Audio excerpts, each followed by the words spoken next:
In this video, I will show you 10 chess crimes you keep committing without knowing. It was a very difficult task for me to list and order those chess crimes. And please watch until the very end because there's an underlying common theme in all the positions I will show you today, folks. And you will tell me what that underlying concept is. What is a chess crime? Chess crime in my book refers to unforced, strategic, and thought process mistakes that is ruining your game. They are not tactical mistakes, but completely strategic / thought process errors that are damaging your game without you knowing. So there must be someone like a coach or like a person like me that should point out these errors for you. They are pervasive. If you look at beginner games, chess crimes are happening all the time. In this video, I will show you 10 very instructive chess crimes. In the end, you will change your mental models and you will have deeper understanding of why those ones are chess crimes. This will allow you to move forward and fix those erroneous thought process. Let's start with number 10 in our list. In this position, tell me the most logical move for black. Yeah, maybe castle short, maybe bishop b7, right? The bishop will be a good piece on this diagonal. But in the actual game, they play the move d5. d5 already is the first signal of a chess crime because they are limiting their bishop while also giving this e5 post for the knight. After c3 comes the true chess crime. Black played the move bishop b7 and completely blunted their own bishop on this diagonal. Look, if black didn't play the move d5, bishop b7 would turn this bishop into a very good piece, don't you think? Feeling for the pieces, seeing when a piece is happy or sad. That's what you will get better today after today's session, folks. Bishop b7 will be a beautiful move. They play d5. Already, this bishop is having problems. And after this, they are placing their bishop on this closed diagonal. The bishop does absolutely nothing on this square.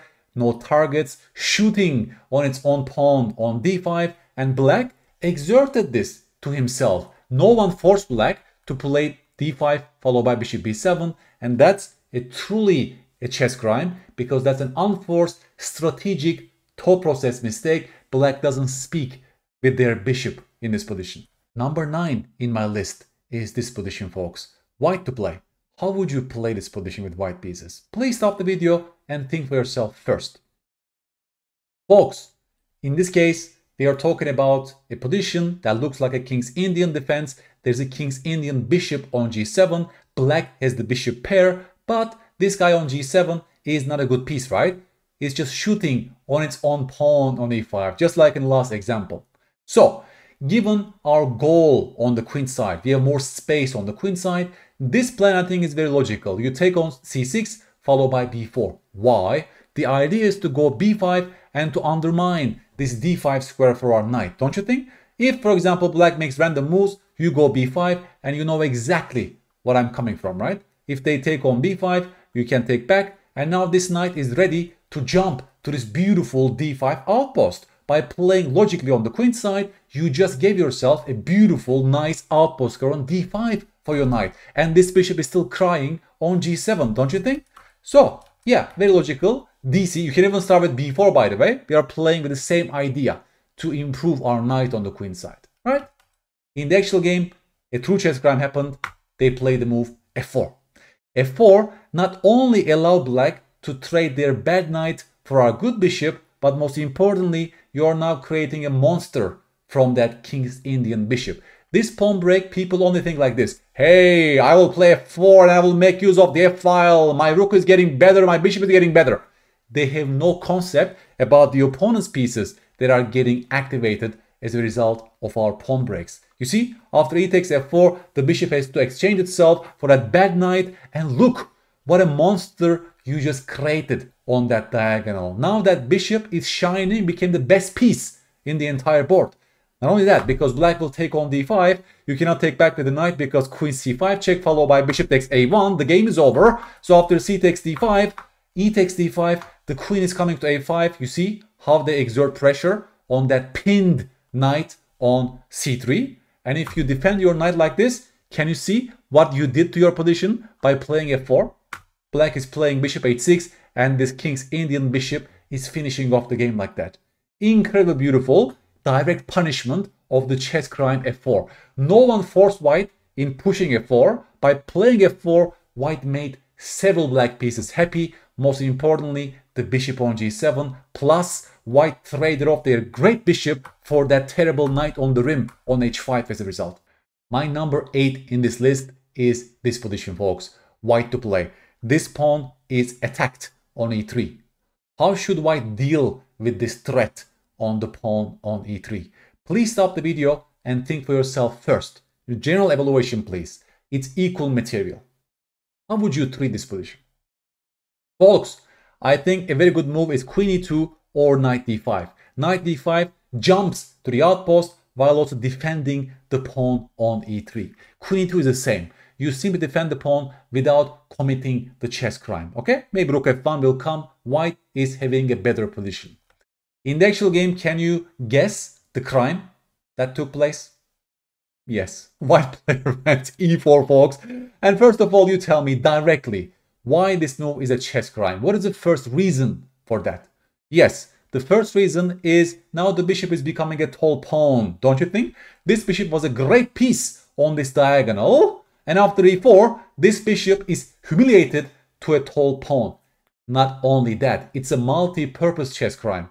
Because look, you're also giving this d4 square to black. They will maybe place a bishop on d4 in 2 moves. Maybe a knight will go there in 2 moves. You're creating a clear weakness on d4 as a result of e4, right? This pawn was controlling d4, no longer.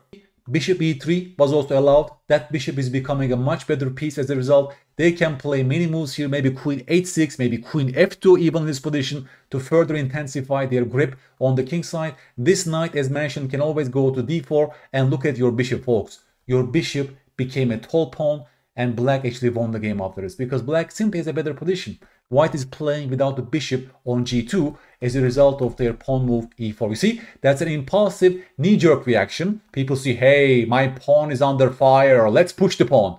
As a result of the pawn push, they are ignoring their own pieces. They don't have this connection between pawns and pieces. My number 7 in the list, folks, white to play. Please take a stock, evaluate the position, and how would you play with white pieces here? Folks, it was a very difficult task for me to order these positions. This can also go to maybe number 3, number 2 in the list. You will give me feedback, okay? If one particular position strikes you as the terrible worst chess crime, please write to me on YouTube and I might reevaluate my judgment here, okay?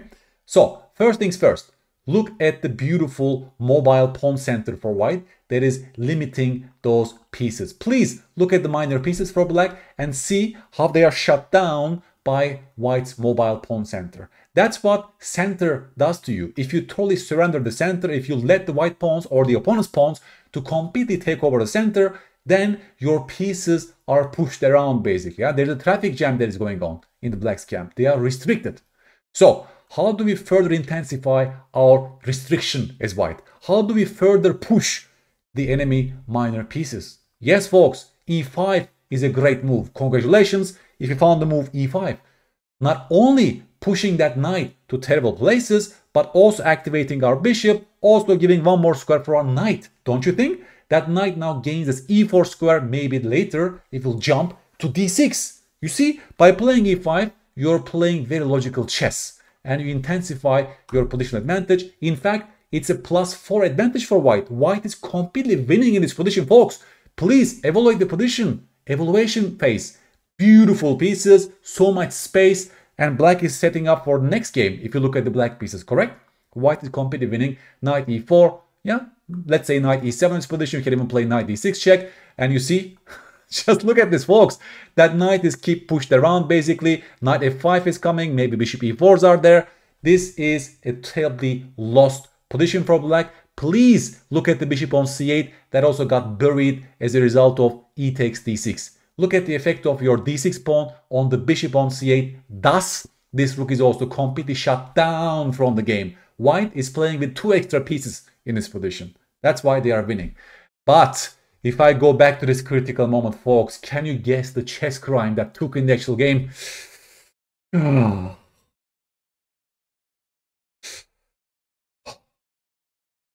White played the move f5, folks. Can you tell me why this move is a crime? Yes. White gave black this beautiful e5 outpost for their knight. I really cringe when I see moves like this.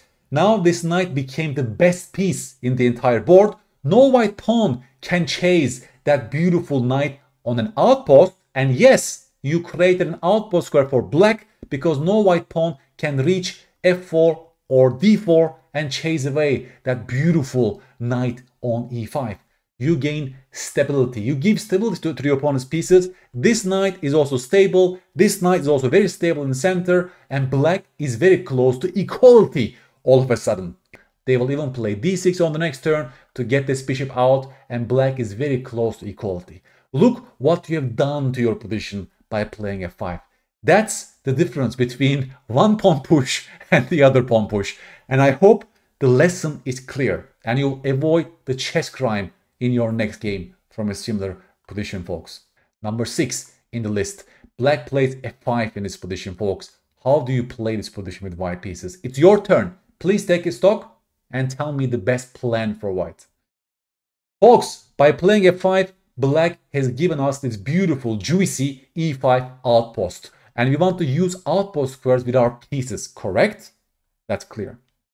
So, a very good move will be take on d5 followed by d4. And as a result, you gain this beautiful, juicy e5 outpost for your knight later on or for your other pieces. And also, you're putting pressure in the white center. If they take on d4, voila, you just gave us one more weakness on d5 and isolated queen's pawn on d5. This pawn is also shutting down their bishop. White has a clear positional advantage, beautiful knights, better pawn structure, plus the weak square on e5. Also, look at black's lack of development. White has almost a winning advantage as a result. If they play c4 in this case, nothing changes. You still play castle short. You can even play b3 very, very soon to chip that pawn on c4. And after takes, your rook activates. Again, black is left with a bad and weak pawn on d5. You get this beautiful outpost for your pieces. White is clearly better, almost a winning positional advantage, correct?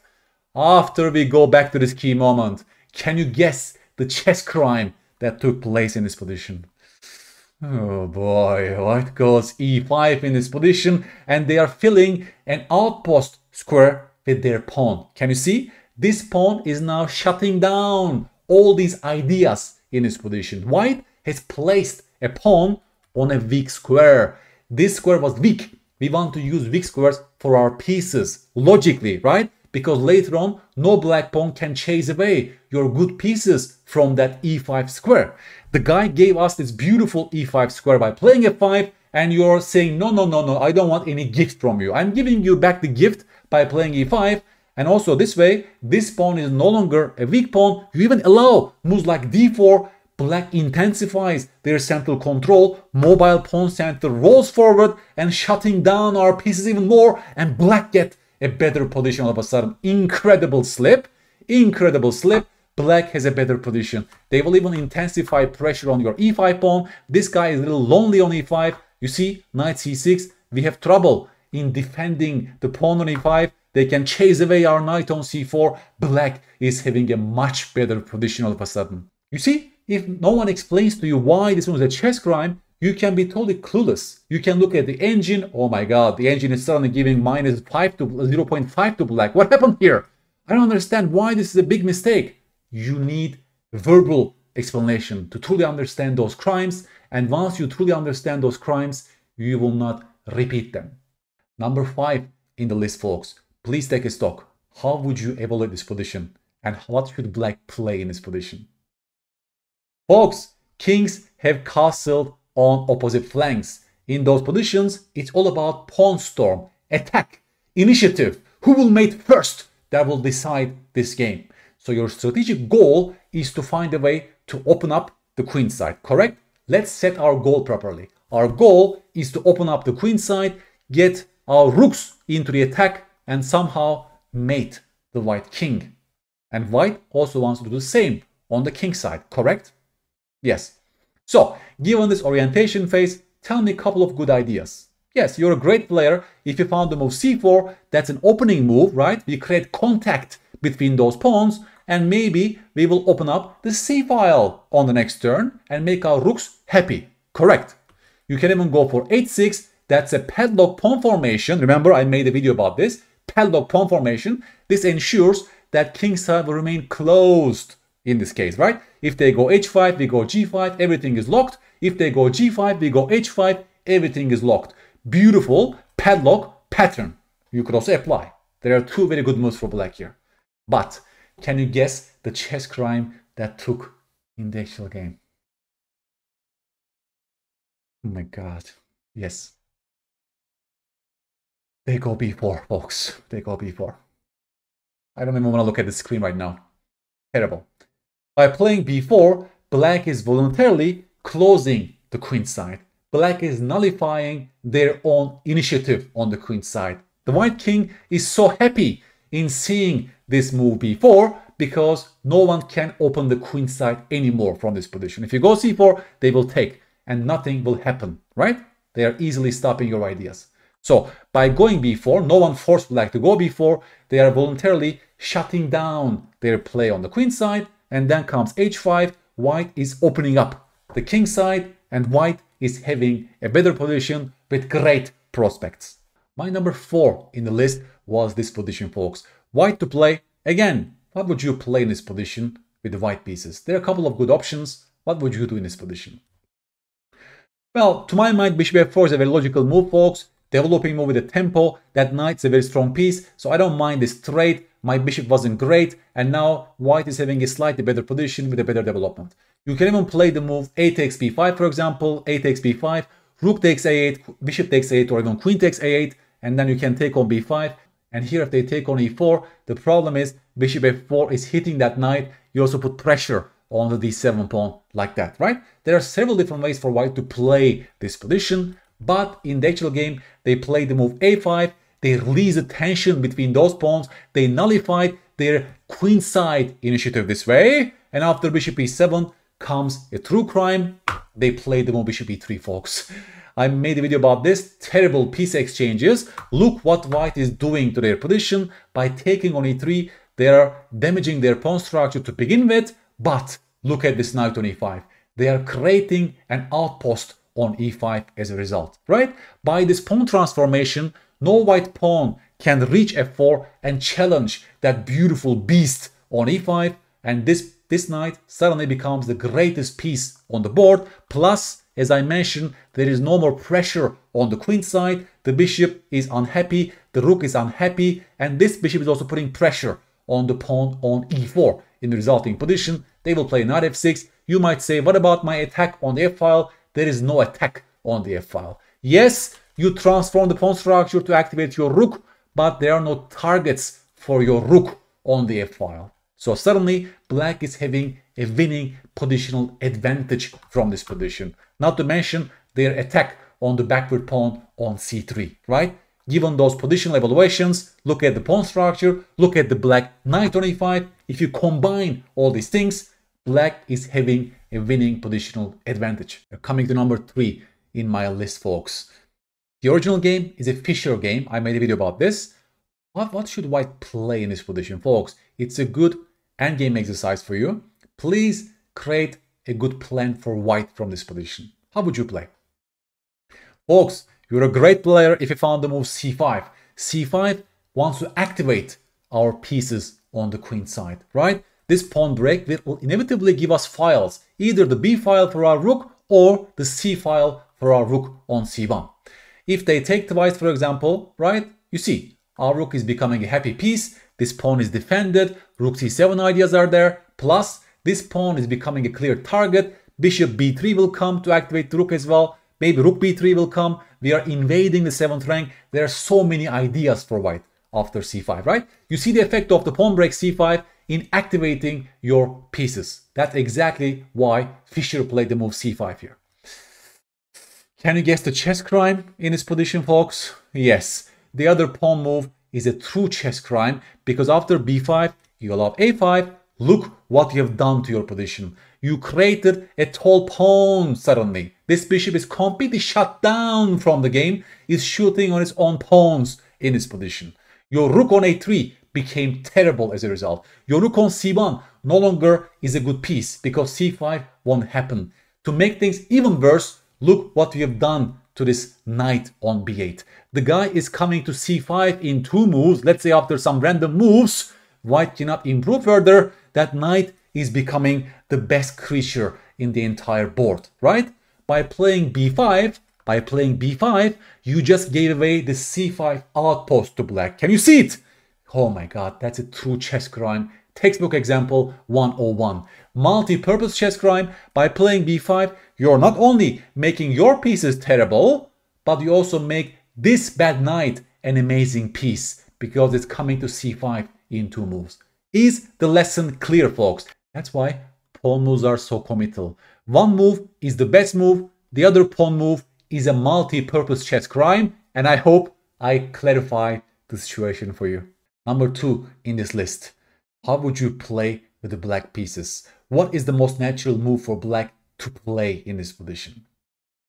Folks, black needs to develop their pieces, either this knight or the bishop. To me, a very logical move is this. There is also pressure on the c7 pawn. I will play d6 and I want to open up my bishop this way, right? My bishop is developed from the initial square. I will play knight e7, castle short, and I will take it from there. White is slightly better, but black is not lost yet.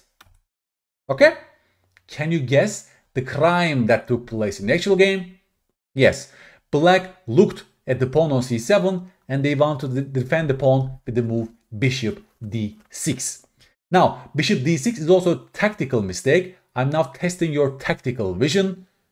And you're a really great player if you found the entire sequence that wins for white. e5 is a pawn fork. This is forced.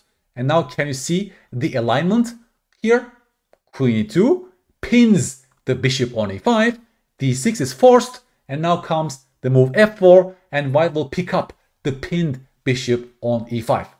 But this requires accurate 5-ply calculation. This was not within reach for these people, which was like 1000chess.com, okay?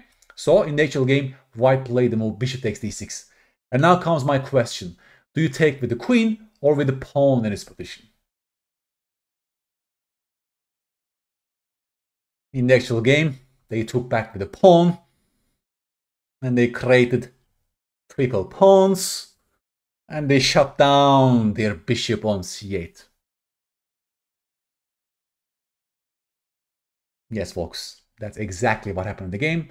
And now white is completely winning this position for positional reasons. By taking on d6, you also created this beautiful d5 outpost for the white pieces. A knight can eventually use it, the bishop can use it, the knight can later go to c4. You know what I'm coming from, right? C takes d6 happened in the actual game, folks, and in my book, that should be quite high in this list, correct? Yes, queen takes d6 was correct, knight e7 followed by castling short, move the queen, play d6, and finally activate this guy on c8 was according to chess principles. My number 1 in this list is this position, folks. Black to play, please take a stock, evaluate the position first. How would you play with the black pieces, okay? Folks, that's a very interesting position to me because first things first, you should quickly spot one terrible piece in the black camp in this position. Which piece is that? Yes, that's a piece on a7, don't you think? That knight has nothing to do on this square. The knight on the rim is dim. Now comes the improving plan. How would you improve this piece from this position? For that, you need to look at the dream squares for the knight. You need to look at the weaknesses in the board, right? Tell me a beautiful juicy outpost for this beast on a7. Yes, once you look at the central pawn formation, you should very quickly spot this d4 square. Look at this. No white pawn can control this beautiful d4 square, and that's a dream destination for our knight. Our knight's dream state, desired state, is to jump to d4, correct? That's how you form a simple plan in chess. Simple but effective. So you're a great player if you found the move knight c6. Simple chess looks like this. you will create a monster with this knight in 2 moves. Knight d4 is happening and black is already having a better position, right? This bishop on g2 is a terrible bishop. Your knight is excellent. Even this knight can bolster the piece on d4 or can later even go to c5 in this formation. You will create beautiful knights in the center of the board like this. Black is better. Okay? Can you guess what chess crime took place in the actual game? Yes, folks.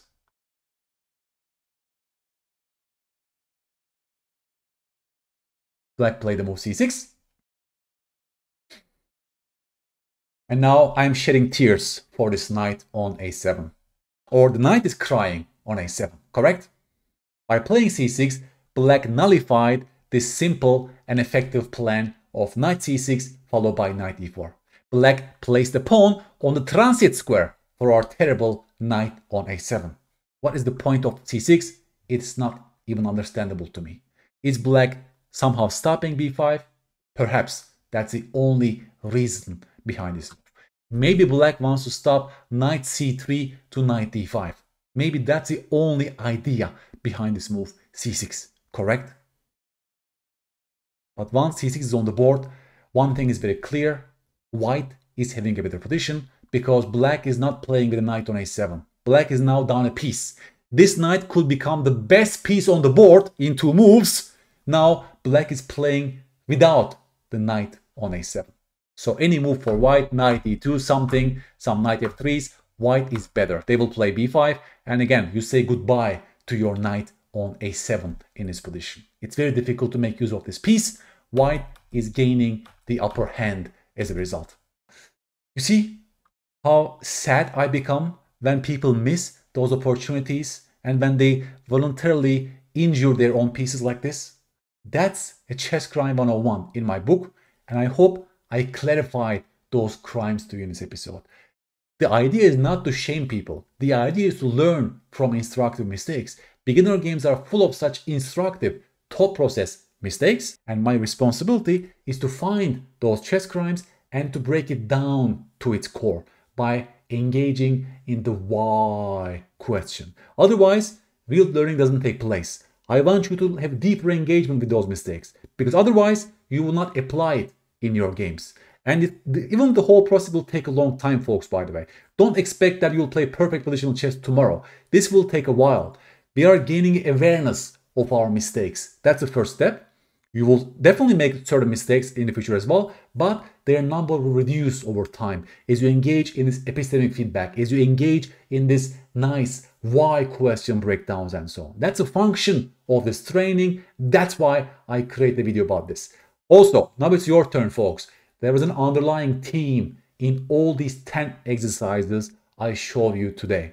What was that underlying theme? What was that common ground that unified all these mistakes? You tell me on YouTube with your own explanations, with your own summaries and lessons, because summarizing something in your own words is a great way of consolidating that knowledge. I'm expecting your feedback. Please write to me on YouTube what you got from this video. What was the biggest takeaway for you from this video?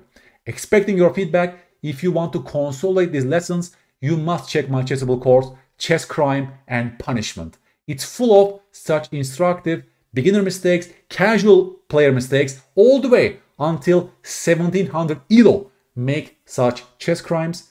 This way, you'll learn from other people's errors to fix your thought processes. I will catch you on the next episode. Wishing you all the best, and please stay away from those chess crimes. Bye-bye.